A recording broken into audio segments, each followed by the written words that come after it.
Hello everyone, कैसे हैं आप सभी। आई होप आप सभी बढ़िया होंगे और अपनी अपनी तैयारी में लगे होंगे। सबसे पहले तो यार आई एम रियली सॉरी कि मैंने अभी तक कोई वीडियो नहीं डाल पाई इतने टाइम से। और जबकि मैंने लास्ट वीडियो में अपने में बोला था कि डीवी के ब्लॉग्स बराबर लाऊंगा। एक्चुअली हुआ ये कि जैसे ही मैं डीवी के लिए अपने चंडीगढ़ पहुंचा, वहां पहुंच के यार मेरा फ़ोन बिगड़ गया पूरा। मतलब बहुत ज़्यादा ओवर हीट और कैमरा वैमरा दिक्कत करने लगा। तो उस वजह से जो वीडियोस मैंने कुछ बनाई हुई थी, उनमें से बहुत सी वीडियोस मेरी डिलीट हो गई हैं और कई सारी वीडियोस मैंने रिकवर की पर उतनी नहीं हो पाई। और वहाँ पे मैं फिर कोई वीडियो और बना नहीं पाया। कुछ वीडियोस में मेरी वॉइस ही रिकॉर्ड नहीं हुई है, तो ये सब छोटी मोटी दिक्कतें हुई जिसकी वजह से मैं काफ़ी टाइम से वीडियो नहीं बना पाया। और अब बना रहा हूँ वीडियो। एक्चुअली मैंने वहाँ से आके डीवी के लिए आके फ़ोन नया लिया, तो वो ऑर्डर किया था, तो अब आया है वो। ये तो बात हुई कि मैं अब तक क्यों नहीं ला पाया वीडियो, मतलब किस वजह से। अब अपन अपने मेन टॉपिक पर आते हैं कि डीवी मेरा कैसा रहा, क्या हुआ डीवी में, कैसे रहा, क्या क्या हुआ, मेडिकल में क्या हुआ, सारी चीज़ें डिटेल में बताता हूँ। So let's start. So finally मेरा डीवी एकदम अच्छे से हो गया। सारी चीज़ें स्मूथ रहीं, मेडिकल भी स्मूथली हो गया।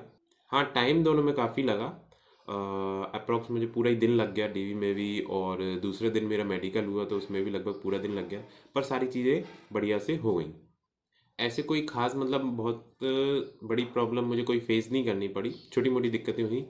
और डिपार्टमेंट के सारे लोग बहुत कोऑपरेटिव थे, उनने सारी हेल्प की है। हम लोग जो कई सारे लोग थे जिनका हमारा सबका डीवी एक साथ था, हम लोगों के कई फॉर्म्स में दिक्कत थी। हमने जो अटेस्टेशन फॉर्म थे उसमें काफ़ी चीज़ें हमने गलत भर फिल कर ली थी, और कुछ चीज़ें छोड़ के ले गए थे कि उसमें क्या फिल करना है। तो वहाँ पे काफ़ी सपोर्टिव थे, सारी चीज़ें बता रहे थे, कोई दिक्कत थी ऐसे कोई खास कोई दिक्कत नहीं हुई। कुछ भी एडिट या चेंज करवाना हो, लाइक फॉर्म में कुछ चीज़ें एडिट करना और मॉडिफाई करना, अगर कोई फॉर्म का पेज कम भी पड़ रहा है तो वो वहाँ से दे दे रहे थे। मतलब सपोर्टिव थे बढ़िया। किसी पे कोई डॉक्यूमेंट नहीं है तो उसका क्या तरीका हो सकता है, बाद में सबमिट करना वगैरह वगैरह, सारी चीज़ें बता रहे थे। और काफ़ी मतलब सपोर्टिव थे, कोऑपरेटिव थे। ऐसी कोई खास दिक्कत डीवी में आई नहीं। इसी वजह से बस टाइम लगा, क्योंकि हम लोगों ने फॉर्म वगैरह ठीक से नहीं भरे, इसलिए टाइम लग गया। बाकी सारी चीज़ें एकदम स्मूथली रही, डीवी बहुत बढ़िया रहा। और नेक्स्ट डे हमारा मेडिकल हुआ, क्योंकि हमें नेक्स्ट डे की डेट मिली थी हॉस्पिटल से। वहीं गवर्नमेंट हॉस्पिटल में हमारा मेडिकल हुआ चंडीगढ़ के में। वहाँ पर भी कोई ऐसी दिक्कत नहीं आई है। सारे टेस्ट हुए, ब्लड टेस्ट हुआ, यूरिन टेस्ट और एक्सरे, ईसीजी, आई टेस्ट हुआ। जिसको चश्मा लगा हुआ था उसका वो देखा, बस। ऐसी कोई खास दिक्कत नहीं आई। बस रिपोर्ट्स वगैरह आने में टाइम लगा, जिस वजह से टाइम लगा। सारे ऑफिशियल्स के सिग्नेचर्स हुए, तो सारी चीज़ें मतलब टाइम लगा थोड़ा सा, क्योंकि देखो रिपोर्ट्स वगैरह आने में टाइम लगता है और फिर सबके साइन वाइन होने में टाइम लगा। बाकी ऐसे कोई खास दिक्कत नहीं हुई हमें कि कोई प्रॉब्लम फेस करनी पड़े। सारी चीज़ें एकदम बढ़िया से निपट गई। डीवी बढ़िया, मेडिकल बढ़िया, अब सिर्फ रह गई अपनी ज्वाइनिंग।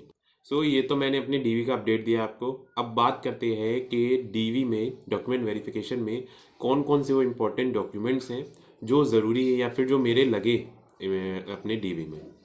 डॉक्यूमेंट में सबसे पहले तो यार बेसिकली मतलब देखो अपनी मार्कशीट्स वगैरह, जैसे 10th की मार्कशीट लगी मेरी, 12th की मार्कशीट, ग्रेजुएशन की मार्कशीट मेरी नहीं ली। हालांकि मैंने बोला सर कि मैंने हाईएस्ट क्वालिफिकेशन में ग्रेजुएशन फिल किया, बोले नहीं, एसेंशियल जो क्वालिफिकेशन थी उसी की मार्कशीट लगेंगी। तो 10th की, 12th की मार्कशीट या जो भी आपके सर्टिफिकेट्स हैं 10th 12th के वो, और आपका आधार कार्ड और पैन कार्ड। एंड अगर आप किसी कास्ट से बिलोंग करते हैं तो आपका कास्ट सर्टिफिकेट, और आपका ईडब्ल्यूएस है अगर, तो ईडब्ल्यूएस लगेगा। भले से आप जनरल से यानी यूआर से सेलेक्ट हुए हो, पर आपका अगर ईडब्ल्यूएस से आपने फॉर्म फिल किया था, ईडब्ल्यूएस कैटेगरी है, तो आपका ईडब्ल्यूएस भी लगेगा। और हमारी क्रूशियल डेट भी देखी उनने ईडब्ल्यूएस की। सारे डॉक्यूमेंट्स अच्छे से चेक किए, ओरिजिनल और फिर जो जेरोक्स सबमिट की है वो। जेरोक्स जो अपन सबमिट करते हैं उसको अपन को सेल्फ अटेस्ट करना रहता है, मतलब खुद के साइन और डेट डालना, और कुछ ऐसा कुछ खास नहीं है। और हाँ, फ़ोटोज़ की बात करें तो देखो मेडिकल में ना पासपोर्ट साइज़ फ़ोटोज़ लगेंगी। और पासपोर्ट साइज़ में जैसे मुझे स्पेक्स लगे हुए हैं, तो स्पेक्स वाली फ़ोटोज़, यानी कि स्पेक्स लगा के मुझे पासपोर्ट साइज़ फ़ोटोज़ खिंचानी थी, जो मैं यहाँ से नहीं ले गया था, पता नहीं था, तो वहीं पर फिर मैंने निकलवाई। और जो हमारे अटेस्टेशन फॉर्म होते हैं उनमें हमें 5x7 सेंटीमीटर्स की फ़ोटोज़ लगानी रहती है। सो बस बेसिक डॉक्यूमेंट्स अपने यही हैं, और कुछ ऐसा कुछ ज़्यादा कुछ नहीं लगता। थोड़ा टाइम लगा बस, और कोई दिक्कत नहीं है। इस वीडियो में बस इतना ही। और हाँ यार, अब सारी वीडियोस टाइम टू टाइम आएंगी, क्योंकि देखो अब फ़ोन का कोई ऐसा दिक्कत रहा नहीं, और जो प्रॉब्लम थी वो मैंने सॉल्व कर ली है। और जैसे मैंने बोला था कि मैं डीवी के व्लॉग्स बनाऊंगा, लाइक ट्रैवल वगैरह, वहाँ पहुँचना वगैरह वगैरह, तो उसकी कुछ वीडियोस मेरी रिकवर हो गई हैं जो डिलीट हो गई थी, तो उसका मैंने एक वीडियो बनाया है, वो जल्दी 1-2 दिन में मैं आपको अपलोड कर दूंगा। और आपका कोई डाउट है, कोई क्वेरी है डीवी से रिलेटेड, कुछ पूछना है, जानना है आपको, तो मुझे कमेंट सेक्शन में आप पूछ सकते हैं। और आगे सारी वीडियोस अपनी आएंगी, लाइक ट्रैवल की, और अभी मुझे रोजगार मेला में जाना है, ज्वाइनिंग लेटर वगैरह आएगा। सो अब सारी चीज़ें टाइम पे चलेंगी। सो प्लीज़ कीप सपोर्ट, और वीडियो को लाइक कीजिएगा, और चैनल को सब्सक्राइब जरूर करिएगा। और till then, take care, thank you, Ram Ram.